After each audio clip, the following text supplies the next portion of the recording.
জামাতের সাথে কেউ যদি অসুস্থ হয়, দুর্বল হয়, একা একই পড়ে, 8, 10, 12 পড়লে হবে। কিন্তু মসজিদে জামাতের সাথে পড়লে 20 রাকাত তারাবি পড়তে হবে। এটা ইজমায়ে সাহাবা।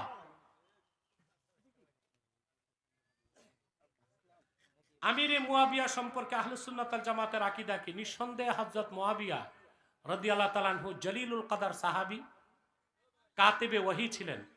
আল্লাহর হাবিব সাল্লাল্লাহু আলাইহি ওয়াসাল্লামের কাছে যখন ওহী আসতো, আল্লাহর হাবিব তেলাওয়াত করলে যে সাহাবীগণ লিখতেন, তাদের মধ্যে একজন ছিল আমির মুয়াবিয়া।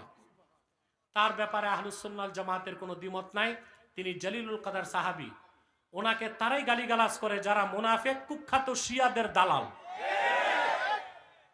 তবে তার ছেলে ইয়াজিদের ক্ষেত্রে আমরা বলি সকল ইমামের মতই সে ফাসেক, আর ব্যক্তিগতভাবে আমি মনে করি ইয়াজিদ ছিল কাফের।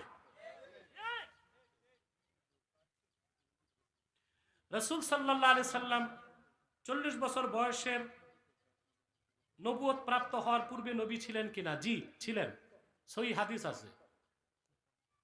এক সাহাবী রাসূলুল্লাহ সাল্লাল্লাহু আলাইহি ওয়াসাল্লামকে জিজ্ঞেস করলেন, মাতা কুনতা নাবিয়্যা, আয় আল্লাহ রাসূল সাল্লাল্লাহু আলাইহি ওয়াসাল্লাম, আপনি কখন থেকে নবী?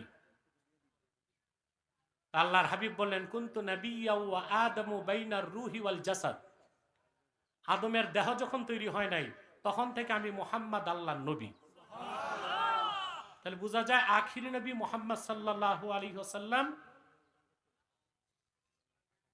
আল্লাহর সর্বশেষ নবী ও রসুল মুহাম্মদ সাল্লাল্লাহু আলাইহি সাল্লাম। এই ঘোষণা আল্লাহ দিয়েছেন আদম সৃষ্টির আগে। এটার প্রকাশ ঘটেছে আল্লাহর হাবিবের 40 বছর বয়সে। সালাত ত্যাগকারী কাফের কিনা? নামাজ ত্যাগকারী।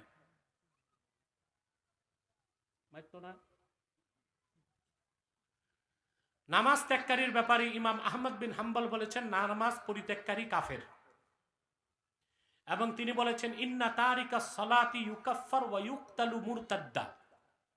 নামাজ তরককারী কাফের, তাকে হত্যা করার পর তার জানাজাও নাই, কাফন নাই, গোসল নাই, শুধু দাফন। শাফি আর মালিক বলছেন নামাজ তরককারী কাফের না, তবে মৃত্যুদণ্ড শাস্তি। আবু হানিফা রাহমাতুল্লাহ বলেছেন নামাজ তরককারী কাফের না, আর তার শাস্তি মৃত্যুদণ্ড না, তবে তাকে জেলখানায় রাখা হবে, পানিশমেন্ট দেওয়া হবে। হানাফিদের মত অনুযায়ী নামাজ তরককারী কাফের নয়, তবে নামাজ তরককারীকে মুসলিম বলারও সুযোগ নাই, কারণ কেউ মুসলিম কিনা তার প্রথম প্রমাণ হচ্ছে সালাত।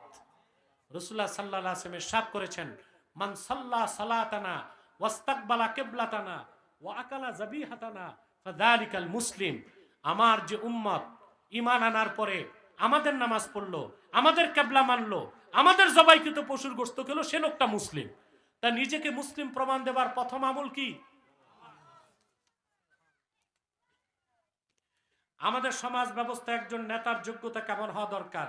নেতা হবে ইমানদার, নেতা হবে কোরআন হাদিসের এলেমে সমৃদ্ধ, নেতা হবে চরিত্রবান, নেতা হবে যোগ্য।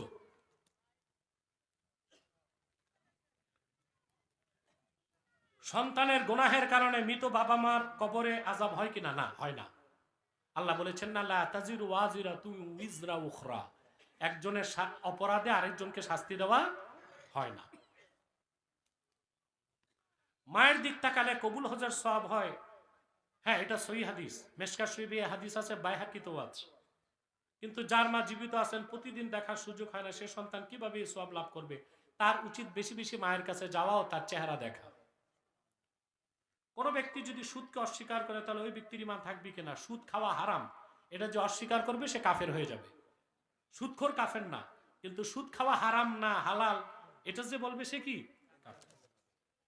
আর কি? এই তো। আসুন আমরা একটু সালাত ও সালাম করে দোয়া করি, কি বলেন? মহব্বতে সাল্লাল্লাহ।